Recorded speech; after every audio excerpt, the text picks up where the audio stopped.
నమస్తే, welcome to TVR channel. ప్రతి క్షణం నిరంతర వార్తా ప్రసారాల కోసం మీకోసం. భద్రత కల్పించడంలో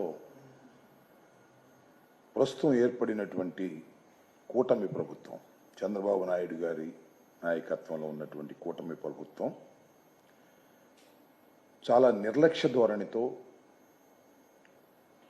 వ్యంగ్య ధోరణితో మాట్లాడేటువంటి ప్రయత్నం చేస్తున్నారు.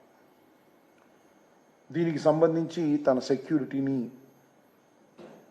తాను ముఖ్యమంత్రిగా దిగిపోయిన రోజున ఏ విధంగా ఉందో ఆ విధమైనటువంటి సెక్యూరిటీని కల్పించవలసిందిగా న్యాయస్థానాన్ని ఆశ్రయించడం కూడా జరిగింది. దాని మీద ఈరోజు కూడా వాద ప్రతివాదన జరిగాయి. ఇంకా పూర్తి నిర్ణయాలు జరగవలసి ఉన్నది.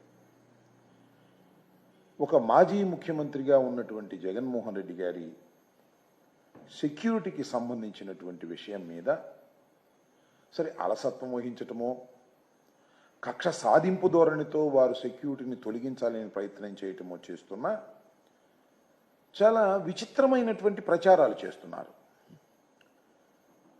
జగన్మోహన్ రెడ్డి గారికి ఇప్పుడు ఏదో బ్రహ్మాండమైన సెక్యూరిటీ ఇచ్చామని, Z+ సెక్యూరిటీ ఇచ్చామని, జగన్మోహన్ రెడ్డి గారు ఇంతకు ముందు ముఖ్యమంత్రిగా ఉన్నప్పుడు కావలసినటువంటి సెక్యూరిటీ ఇప్పుడు అడుగుతున్నారని, ఆ సెక్యూరిటీ కూడా ఎంత ఉందా అంటే 986 మంది భద్రతా సిబ్బంది కలిగి ఉన్నారు అనేటువంటి మాట చంద్రబాబు నాయుడు గారు కూడా మాట్లాడుతున్నారు, హోంమంత్రి గారు కూడా మాట్లాడుతున్నారు, ఉద్దేశపూర్వకంగా మాట్లాడుతున్నారు.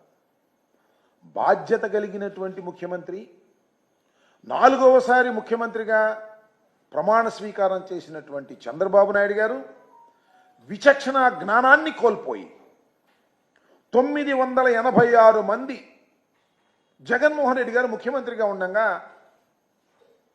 ఆయనకి సెక్యూరిటీ ఉండేవారనేటువంటి ఒక అసత్యాన్ని, పచ్చి అబద్ధాన్ని పదే పదే పదే ప్రచారం చేసేటటువంటి కార్యక్రమం చేస్తున్నారు.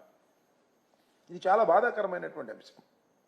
ఆ రోజున ఆయనకున్నది 139 మంది మాత్రమే భద్రతా సిబ్బంది ఉంటే 986 మంది భద్రతా సిబ్బంది జగన్మోహన్ రెడ్డి గారు పెట్టుకున్నాడు. ఏంది విచిత్రం, ఇంతమంది అవసరం ఆయనకి, మొత్తం రాష్ట్రంలో ఉన్న పోలీసులందరినీ ఆయన దగ్గరే కాపలా పెట్టుకున్నాడు అనేటువంటి ఒక భావన కలిగే విధంగా చంద్రబాబు నాయుడు గారు, ఆయన ప్రభుత్వం, కూటమి ప్రభుత్వం ప్రచారం చేస్తుంది. దీన్నే గోబెల్ ప్రచారం అంటారు. అంటే ఈ సందర్భంగా చెప్పాలి, గోబెల్ గురించి కూడా అందరూ చాలామంది మర్చిపోయి ఉంటారు.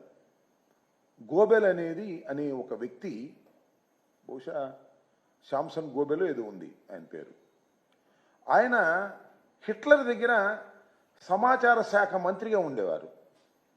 ఒక అబద్ధాన్ని పదే పదే పదే పదే చెప్పుకుంటూ పోతే, ఒక 20 సార్లు చెప్పేస్తే అది నిజమైపోతుంది అనేటువంటి భావన, ఒక ఫిలాసఫీని, ఒక సిద్ధాంతాన్ని తీసుకొచ్చి సక్సెస్ అయ్యారు వాళ్ళు. అక్కడ ఒకేసారి ఒకే అబద్ధాన్ని 15 సార్లు మనం చెప్తుంటాం కదా, అది కుక్క అని, మేక కాదు కుక్క అని 10 సార్లు చెప్తే దానికి సుమారుగా ఇదే.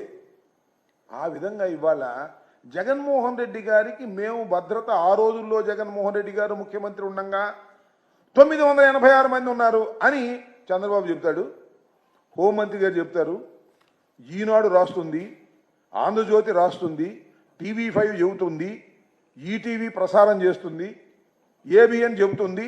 నిజమే కావాలి, 986 మందితో జగన్మోహన్ రెడ్డి గారు తన భద్రతని వాడుకున్నాడు అనేటువంటి ఒక తప్పుడు ప్రచారాన్ని, అన్యాయమైన ప్రచారాన్ని చంద్రబాబు నాయుడు గారు పనిగట్టుకొని గోబెల్లాగా చేస్తున్నాడు. దీన్ని ప్రజలు అర్థం చేసుకోవాలని ఈ సందర్భంగా నేను చెప్పదలుచుకున్నాను.